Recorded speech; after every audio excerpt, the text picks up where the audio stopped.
नगर गांव के चौराहे पर पानी पूरी बेचा करता था, लेकिन सर्दी का माहौल हो चुका था, इसलिए उसकी पानी पूरी का काम कम चल रहा था। ऐसे ही एक दिन वो पानी पूरी बेचने के लिए आवाज लगा रहा था। पानी पूरी ले लो, पानी पूरी। 10 रुपए प्लेट पानी पूरी। पानी पूरी खा लो। ताजा ताजा पानी पूरी खाओ और पानी पूरी का मजा लो। उदित आवाज लगाकर थक जाता है, पर कोई नहीं आता और इस तरह अब सुबह से शाम तक उसके ठेले पर कोई भी ग्राहक पानी पूरी खाने के लिए नहीं आता। सुबह से शाम हो गई, पर किस्मत तो देखो, एक ग्राहक मेरी दुकान पर नहीं आया। मुझे तो समझ नहीं आ रहा कि मैं अपना घर कैसे चलाऊं। उदित खुद से ये बात बोल ही रहा होता है कि तभी वहाँ एक औरत आती है और कहती है, अरे उदित भाई, कितने की दे रहे हो पानी पूरी? बहन जी, 10 रुपए प्लेट है, आपके लिए लगा दूं? ठीक है भाई, लगा दो, लेकिन चटपटा अच्छा रखना। मुझे चटपटा खाना बहुत अच्छा लगता है। बहन जी, आप पानी पूरी खाकर तो देखिए, आपको बहुत ज्यादा पसंद आएंगी। जैसा आपको चाहिए मैं वैसा ही पानी पूरी बनाता हूँ।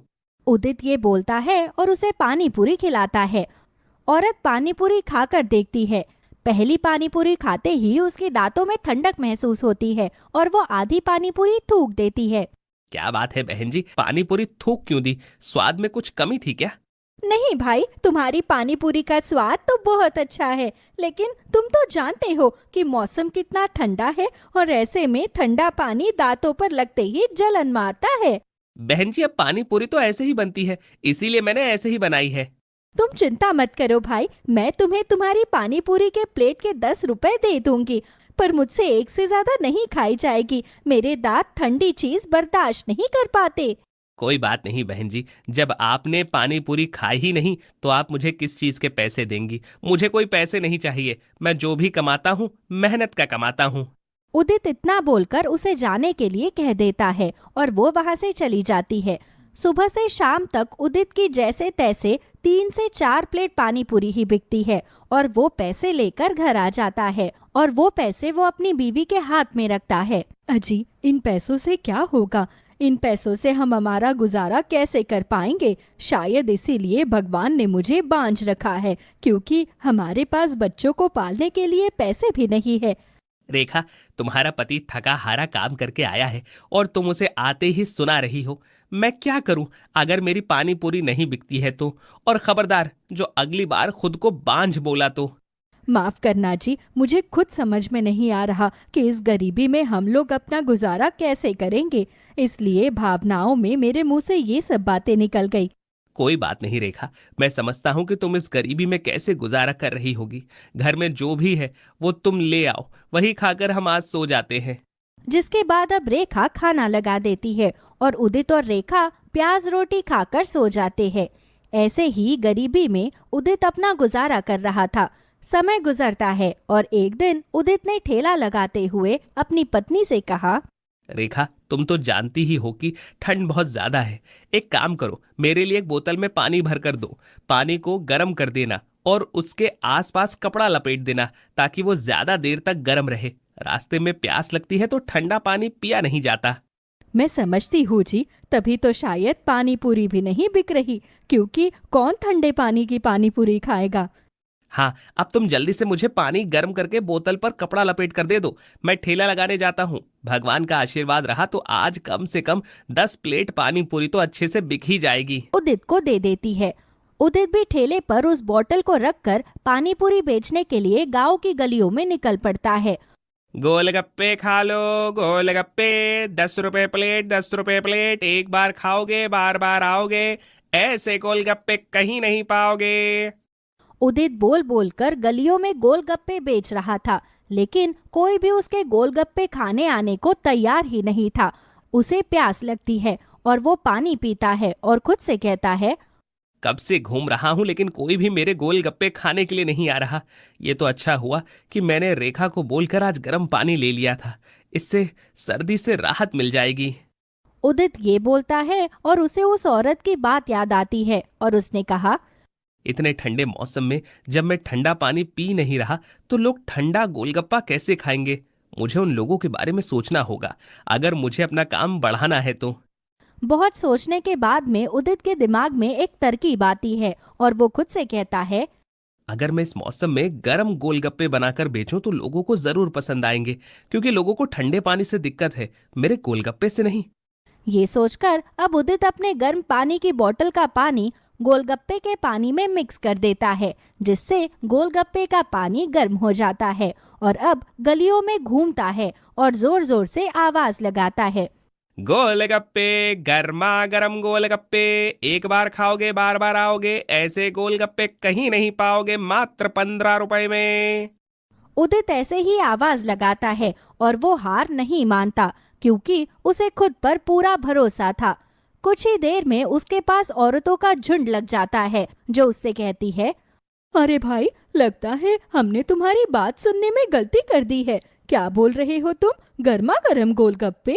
अगर हमें सुनने में गलती होती तो इतने सारे लोगों ने एक साथ कैसे सुना होता? इसने यही बोला है, गरम गरम गोलगप्पे।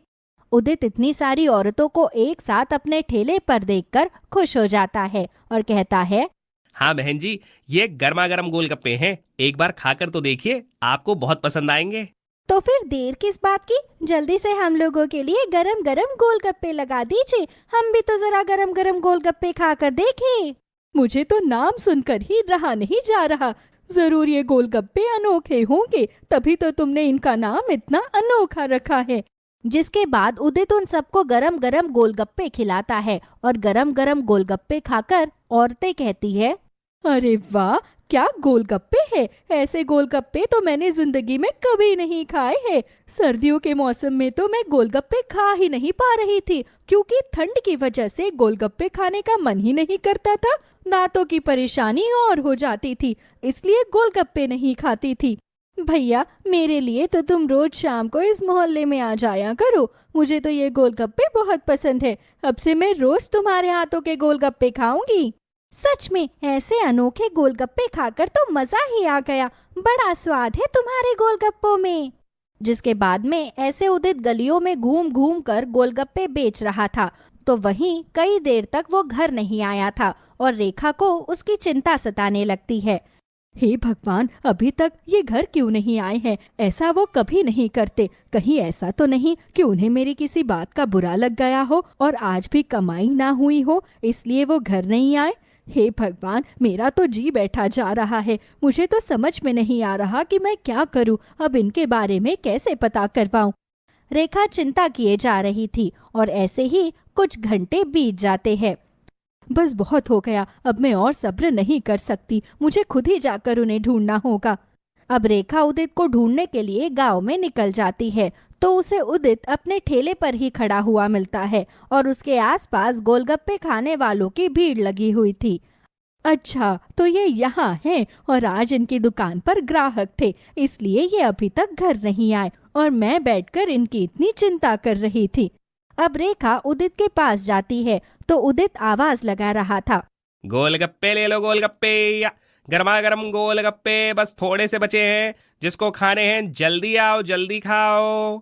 रेखा भी अपने पति की आवाज सुनकर हैरान हो जाती है, क्योंकि उसे नहीं पता था कि उदित गरम गरम गोलगप्पे बेच रहा है। वो उसके पास जाती है और कहती है, गर्मा गर्म गोलगप्पे? ऐसे भी कोई गोलगप्पे होते हैं क्या भला? होती है रेखा, और आज तुम सिर्फ ऐसी चीज सुन नहीं रही हो बल्कि खाकर भी देखोगी। एक बार ये गोलगप्पे खाकर तो देखो। हाँ जी, वैसे तो मुझे गोलगप्पे इतने पसंद नहीं है, क्योंकि मुझे गोलगप्पे खाने की शुरू से आदत नहीं है। लेकिन ये नाम सुनकर खाने का मन बहुत कर रहा है। बड़ा अनोखा नाम है। रेखा, एक बार खाकर देखो, तुम भी मेरे गर्मा गर्म गोलगप्पों की फैन हो जाओगी।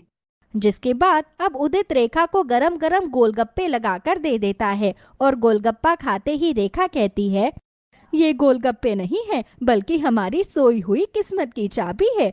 आपको पता है, गांव के अंदर ये गरम गरम गोलगप्पे बहुत बिकेंगे। मैं भी यही चाहता हूँ रेखा, भगवान करे ऐसा ही हो। जिसके बाद कुछ दिन गुजरते हैं। उदित के गरम गरम गोलगप्पे गांव में खूब बिक रहे थे। हर कोई गोलगप्पे खाने के लिए कतार में खड़ा रहता। कुछ दिनों के बाद में उदित रेखा की आंखों पर पट्टी बांधकर उसे लेकर आता है और कहता है, आज हमारा सपना साकार होने जा रहा है। मैं तुम्हें एक ऐसी जगह लेकर आया हूँ जहाँ जाकर तुम खुश हो जाओगी। पर उस जगह को तो मैं तभी देख पाऊंगी ना जब आप मेरी आंखों से ये पट्टी हटाओगे। हाँ बाबा, रुक जाओ, इंतजार का फल मीठा होता है। अब रेखा की आंखों से जैसे ही उदित पट्टी हटाता है तो सामने उदित की एक बड़ी सी दुकान थी जिस पर लिखा था गरम गरम गोलगप्पे की दुकान। यहाँ पर ठंडा और गर्म दोनों तरह के गोलगप्पे खिलाए जाएंगे। मैं ये क्या देख रही हूँ, आपने गोलगप्पे की दुकान खोल दी। भगवान ने हमारी सोई हुई किस्मत को जगा दिया। ये सब उन इन्फ्लुएंसर्स की वजह से हो पाया है जिसने मेरे ठेले की वीडियो बनाकर अपने YouTube चैनल पर डाल दी और सब लोग गर्मा गर्म गोलगप्पे खाने के लिए आने लगे हैं। ये तो बहुत अच्छी बात है जी। बस यही नहीं, अब तो लोग मुझसे तरह तरह के गोलगप्पों की मांग कर रहे हैं। चॉकलेट वाले गोलगप्पे, पान वाले गोलगप्पे। मैं सोच रहा हूँ कि मैं हर तरह के गोलगप्पों की दुकान खोल लूं। अजी, फिर आपने इस दुकान का नाम ये क्यों रखा है? आप इस दुकान का कुछ और भी तो नाम रख सकते थे। जब हमारे पास कुछ नहीं था तो इसी गर्मा गर्म गोलगप्पे ने हमारी सोई हुई किस्मत जगाई, इसीलिए उसी के नाम पर मैंने अपनी दुकान का नाम रखा गर्मा गर्म गोलगप्पे।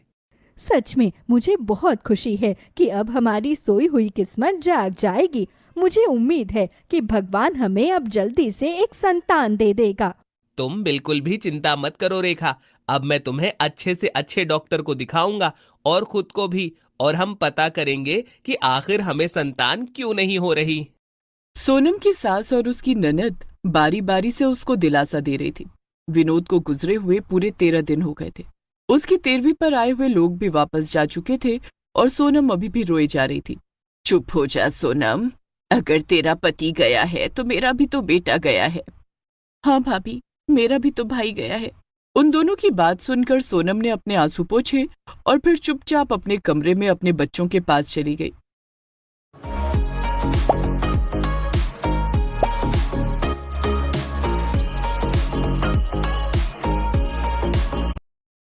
अगले दिन सुबह विनोद के घर इंश्योरेंस वाले आए। विनोद ने 2-3 पॉलिसी अपने इंश्योरेंस की